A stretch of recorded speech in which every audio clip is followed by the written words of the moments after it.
So yeah, I think about selling my car, but not sure which car I should replace it with. Nah, not a Mercedes, not a big fan. Actually, they're just good in building cabs.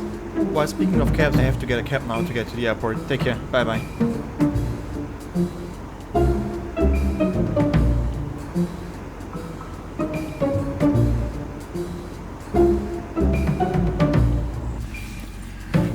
Hey, to the Stuttgart airport please, and it would be nice if you could hurry up a little bit, I'm late on time.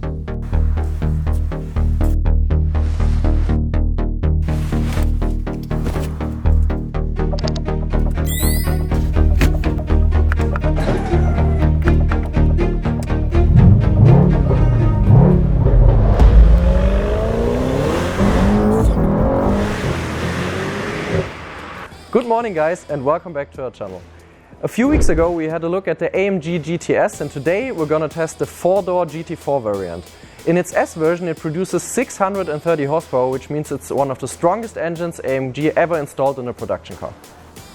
Guys, business as usual, we're gonna test the car on our dyno in stock and with the tune, and of course we're doing to measure the car 100 to 200 on the autobahn. So I would say let's go.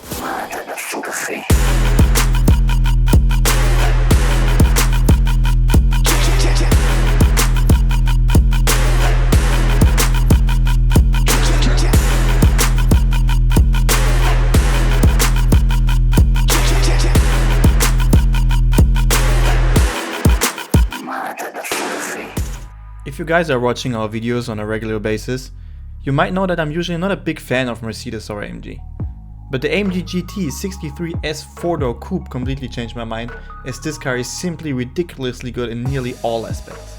Let's start with the design. It really depends how you spec the GT 4-door coupe though. It can go from a sleeper if you don't go for the carbon options or the fixed wing, to an aggressive, sporty, stunning looking coupe. The version we got here for our development falls more into the direction of a sleeper, when you don't see the car from the back, with the 4 big exhaust tips. I really like the design and quality of the interior. AMG did an awesome job there. The heart of the GT63 S 4-door coupe is a 4.0 V8 biturbo with unbelievable 639 horsepower in stock, so slightly more than BMW's M5 or M8. Watch the full video to see how much horsepower it actually got in stock on our dyno. Alright guys, so my first time in the stock AMG GT4 63 S AMG. As some of you might know, about 2 years ago we tested the E63 S AMG, and for me it's kind of interesting to get a feeling if this is actually just a prettier E63 or if they actually try to live up to the AMG GT name and make it way more sporty. So we're on a good stretch of road, let's floor it a bit and see how it goes.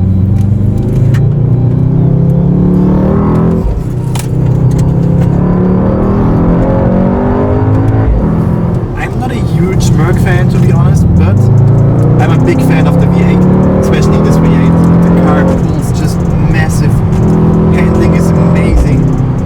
Yeah.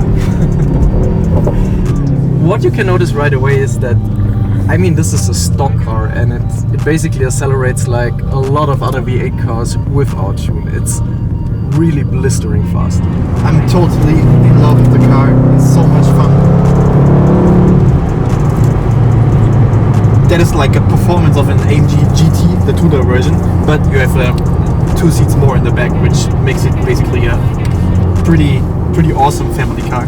You kinda notice that I think they did quite a good job to stiffen up the suspension and also the transmission. It's a little bit faster, so it definitely feels more sporty. Yeah, I think there is not much more to say. I'm really impressed by the car in stock already.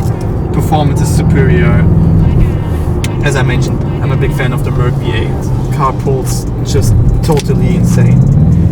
But this is on another level, and I think if we manage to get out a good amount of power with our tune, this could be even more impressive. So let's head back to the dyno and see how much power we can squeeze out of the biturbo V8 from AMG. Let's go.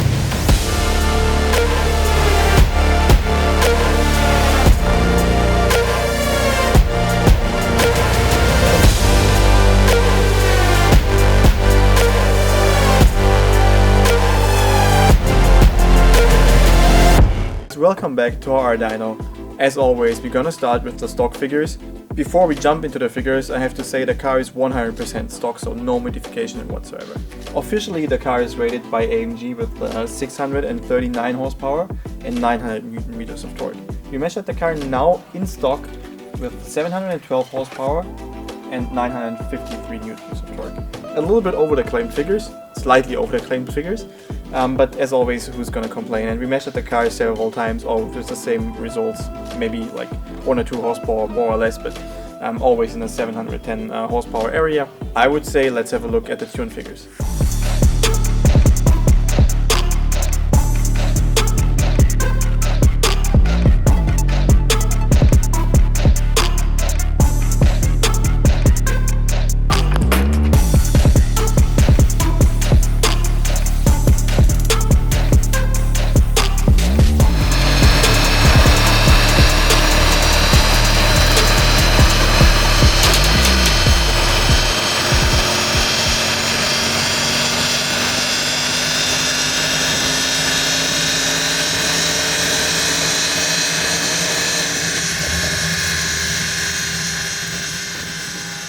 So after several days of development, we're looking now at 760 horsepower and 1040 newton meters of torque. Yes, over 1000 newton meters of torque. As always on the screen, thick lines are the tuned versions, thin lines are stock, and as you can see here, horsepower and torque. So orange is torque, red is horsepower, blue is wheel horsepower. Green is drag, awesome gain all over the RPM range. It doesn't look that impressive on the screen, but you have to look here at the scaling. We're looking at 1500 scaling and 1000 on the other side. So an awesome gain all over the RPM range. So I'm really looking forward to the 100-200 measurements and see by how much we can drop the time actually. Okay, so back on the road in the tuned AMG GT4. Power numbers which we got out of here are kind of ridiculous, to be honest. So let's see if there's even another level compared to the even fast stock car, and let's see. So sorry for being so quiet, but I have to focus a little bit. Tune is now switched on, so we are looking at around 750 horsepower and a little bit over 1000 newton meters of torque. Yes, you heard it right, a little bit more than 1000 newton meters of torque. Yeah, there definitely is a difference, and it's just ridiculous.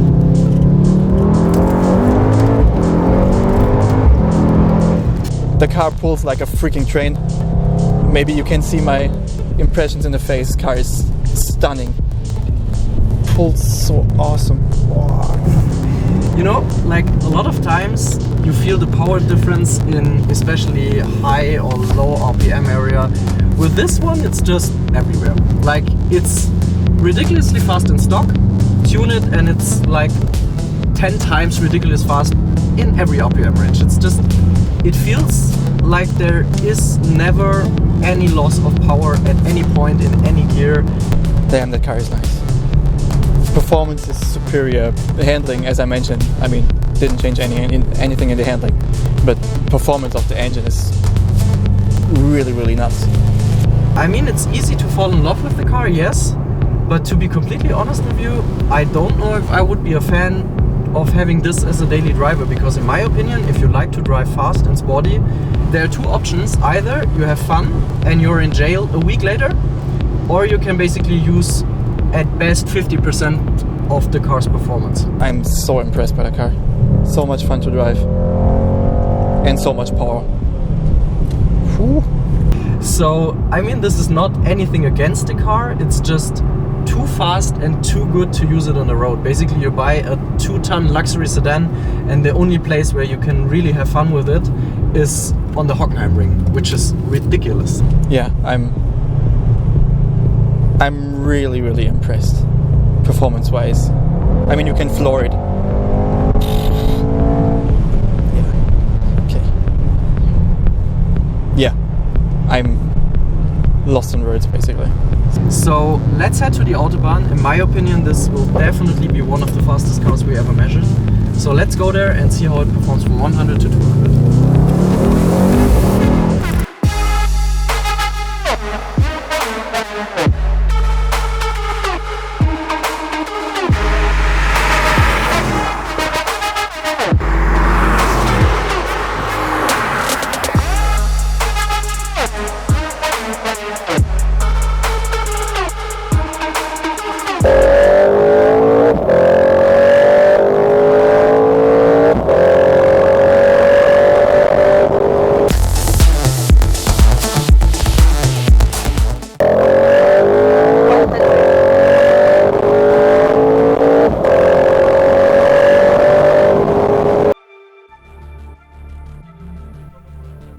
To be totally honest with you, this is one of the best cars in its section I've ever driven. Steering, performance, handling, sound, interior and design is awesome. With over 1000 Nm and 760 horsepower, the car is still manageable to drive thanks to its perfect 4MATIC setup. This has to be one of the best cars if you're looking for a real sports car where still be able to use it as a daily driver or heck even as a family car. Yeah, that's me saying it even as a BMW fanboy. But there's one thing which is a little bit annoying. The name of the car is extremely long. We produced hell lot of outtakes in this episode. Mercedes, please fix. Would you go for an M8, M5 or the AMG GT63 S 4x4? Guys, if you enjoyed the video, please leave us a like or a comment, subscribe to our channel, we would really appreciate it.